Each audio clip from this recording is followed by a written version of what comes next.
Colorful ribbons may help identify your luggage on the carousel, but they can also hinder the scanning process, leading to potential misrouting. Those ribbons can obstruct identification tags, causing bags to be manually processed and possibly missed on flights, just like those old destination stickers you forgot to remove. For most people, packing is a straightforward routine. They pull out their hard-shell suitcase, toss it onto the bed, and fill it with clothes. Upon arriving at their hotel or Airbnb, they plop their luggage down on the bed and dig out what they need, often leaving the rest scattered on the floor. Even with luggage racks available in many hotels, a significant number of guests still prefer to use the bed. If you think I'm about to tell you a lame story about germs, I won't. Though, placing a suitcase that's rolled over the grimy airport floors on the bed isn't exactly the best option. It's essential to use the luggage rack in hotel rooms to keep your suitcase off the bed because bed bugs have become a growing concern. Avoiding contact with surfaces can help reduce the risk of pests. So if there's no rack available, consider storing your luggage inside a garbage bag for extra protection. It's a good idea to toss one in your suitcase just in case.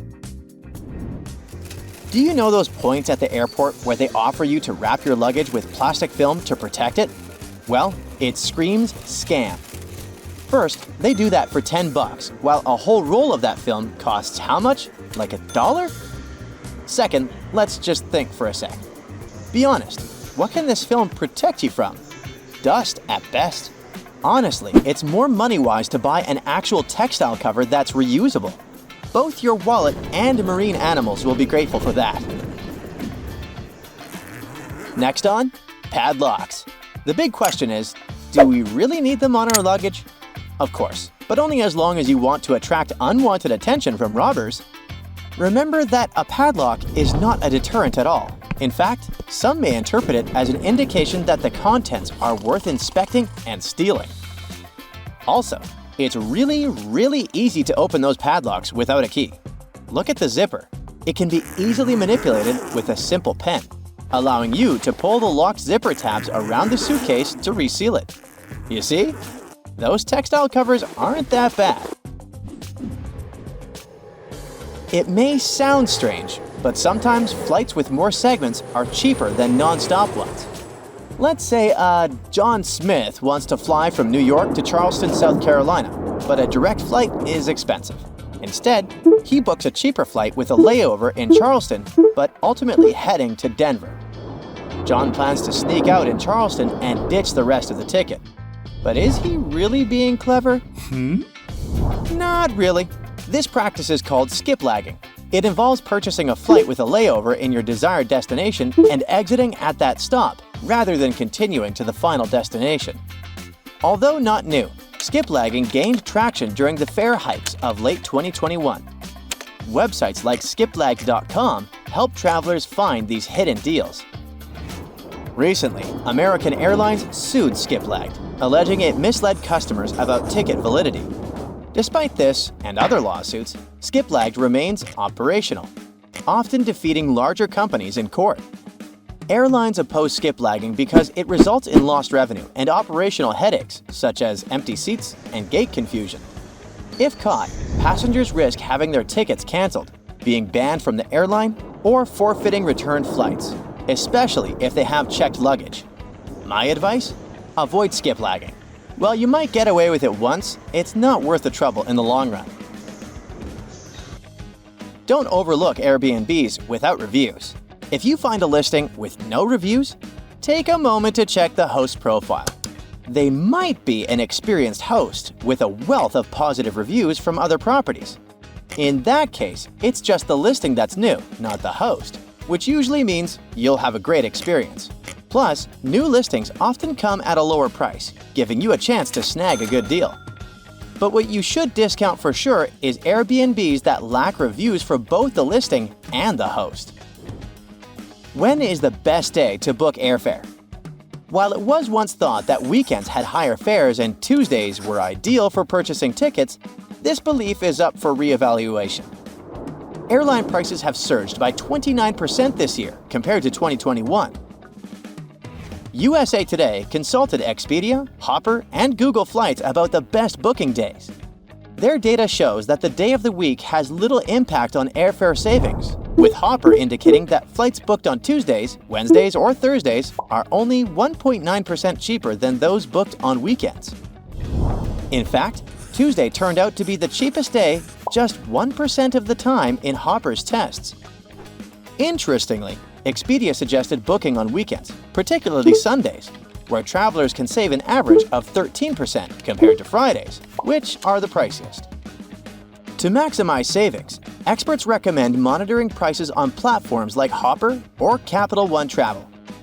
For domestic flights, the sweet spot is 1 to 3 months in advance. For international trips, book 4 to 5 months out. Expedia notes that booking 28 days ahead can save you 24% over last-minute purchases. More importantly, your departure day greatly affects prices. Hopper found that flying midweek can save you an average of 18% for domestic flights, with even bigger savings for international trips, up to $435 on flights to Europe when traveling on Tuesdays or Wednesdays.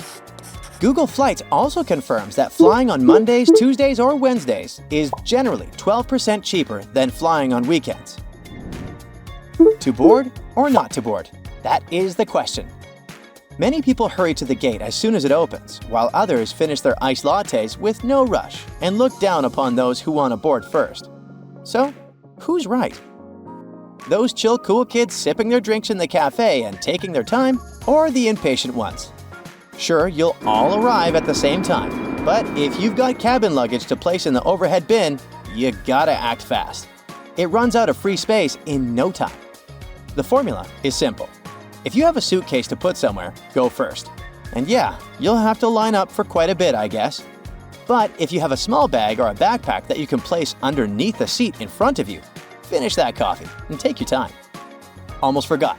While you do have an assigned seat on your boarding pass, I should warn you against boarding last.